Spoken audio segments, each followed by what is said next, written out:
Hello అందరికీ welcome back. ఈరోజు మన రెసిపీ వచ్చేసి బ్యాచిలర్స్ కూడా చాలా ఈజీగా క్విక్గా చేసుకునే చికెన్ ఫ్రై అనమాట. చాలా చాలా త్వరగా అయిపోతుంది, అంతే ఈజీ కూడా, ఇంకా చాలా బాగుంటుంది, చాలా టేస్టీగా కూడా ఉంటుంది. సో హడావిడి ఏముండదు, మసాలాలు రుబ్బాలి గట్ట అలాంటి హడావిడి ఏముండదు. చూడండి ముక్క చూడండి ఎంత సాఫ్ట్గా జ్యూసీగా ఎలా ఉందో. సో ఇది పప్పుకి, పప్పుచారుకి, రసానికి, దేనికైనా బెస్ట్గా ఉంటుంది కాంబినేషన్.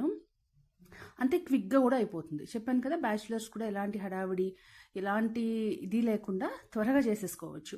ఈవెన్ స్టార్టర్గా కూడా సర్వ్ చేయొచ్చు, అండ్ రైస్కి చెప్పినట్టు సైడ్ డిష్గా కూడా చాలా బాగుంటుంది. సో దీన్ని ఎలా చేయాలో చూద్దామా. ముందుగా నేనైతే ఒక 1 కిలో క్లీన్గా వాష్ చేసి పెట్టుకున్న చికెన్ అయితే తీసుకుంటున్నాను. దాన్ని ఒక కడాయి పెట్టేసుకుని, కొంచెం పెద్దగా ఉన్నది, దాంట్లో వాష్ చేసి పెట్టుకున్న చికెన్ని స్టవ్ ఆల్రెడీ ఆన్ చేసింది వేసేసుకుంటున్నాను అనమాట. ఆయిల్ కూడా చాలా తక్కువ పడుతుంది, ఎందుకంటే నేను విత్ స్కిన్ తీసుకున్నాను. దీంట్లో ఇప్పుడు మనం ఒక స్పూన్ సాల్ట్, అలాగే ఒక హాఫ్ స్పూన్ పసుపు వేసేసుకుని ఒక్కసారి కలిపేసుకుని, దీన్ని ఆ చికెన్లో వాటర్ వస్తాయి కదా, ఫ్రెష్ చికెన్ అయితే బాగా వాటర్ వస్తాయి. సో లిడ్ క్లోజ్ చేసి పెట్టుకుని బాగా మగ్గనివ్వాలన్నమాట. అలా ఒక 5 మినిట్స్ వదిలేస్తే మనకి వాటర్ అనేది చక్కగా వస్తుంది. చూసారా? సో ఇలా కలుపుతూ ఒక మధ్య మధ్యలో ఇలా కలుపుకుంటూ ఉండాలి. చికెన్ అన్నది ఒక 80% కుక్ అయ్యేంత వరకు మనము ఇలా కలుపుతూ మీడియం ఫ్లేమ్లో పెట్టుకుని మగ్గనివ్వాలి చికెన్ని బాగా. చూసారా? అంతా పైకి కిందకి ఒకసారి కలిపేసుకుని మళ్ళీ లిడ్ క్లోజ్ చేసి పెట్టేసుకుంటాను ఇలా. సో నాకైతే చూసారా, ఇంకొక 5 to 6 మినిట్స్ పెట్టుకునేసరికి చికెన్ చక్కగా కుక్ అయిపోయింది. సో ఇప్పుడు ఇంత వాటర్ ఉంది కదా, ఈ మాత్రం వాటర్ ఉండాలి. ఇప్పుడు నెక్స్ట్ మసాలాలన్నీ ఫ్రై అవ్వాలంటే నాకు ఈ మాత్రం వాటర్ ఉండాలి. సో ఇప్పుడు చికెన్ని అలా మధ్యలో గ్యాప్ ఉండేలా తీసుకుని నేనేం చేస్తానంటే, ఒక పెద్ద స్పూను లేదా ఒక 2 స్పూన్స్ జింజర్ గార్లిక్ పేస్ట్ వేసుకున్నాను. సో జింజర్ గార్లిక్ పేస్ట్ ఎక్కువ ఉంటేనే బాగుంటుంది.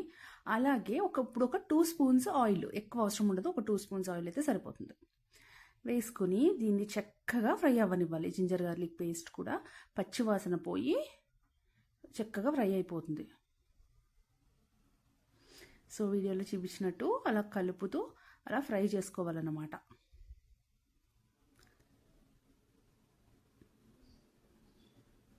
చూసారుగా? సో ఇప్పుడు జింజర్ గార్లిక్ పేస్ట్ ఫ్రై అయిపోయాక మనకి రుచికి సరిపడా కారము, నేను ఇక్కడ ఒక 2 స్పూన్స్ అయితే కారం వేసుకుంటున్నాను. అలాగే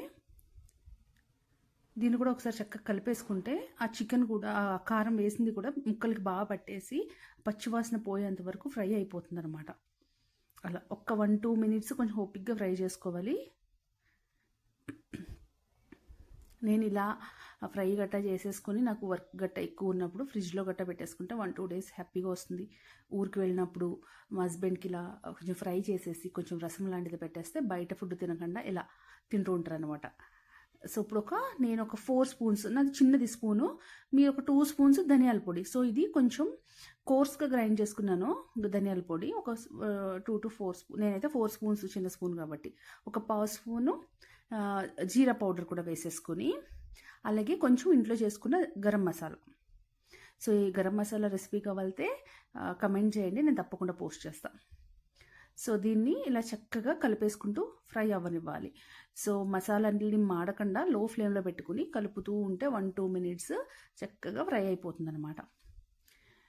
నేను దీంట్లో కొత్తిమీర గట్ట ఏం యాడ్ చేసుకోను, ఎందుకంటే ఇది నేను కొంచెం 1-2 డేస్కి స్టోర్ చేసుకోవడానికి, ఫ్రిడ్జ్లో పెట్టుకోవడానికి చేసుకుంటున్నాను. చూసారా, ముక్కలాగా కట్ చేసి చూపిస్తే చక్కగా కట్ అయిపోతుంది. సో హార్డ్గా ఉండదు, జ్యూసీగా ఉంటుంది, చాలా బాగుంటుంది, చాలా ఎమ్మీగా. సో దీనికైతే నేను పప్పుచారు, చింతపండు చారు, రసము ఇలాంటివన్నీ కాంబినేషన్ పెట్టుకుంటూ ఉంటాను అనమాట. సో సాల్ట్ చెక్ చేసుకుని కొంచెం సాల్ట్ కూడా యాడ్ చేసేసుకున్నాను, కొంచెం తక్కువ అయితే.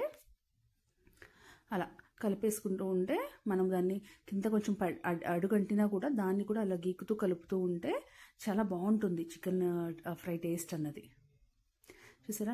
ఊర్లోకి సో మనం ఊరు వెళ్ళాల్సి ఉంటుంది, ఇంట్లో మగవాళ్ళకి వండుకునే అంత టైం ఉండదు, వాళ్ళకి రాదు.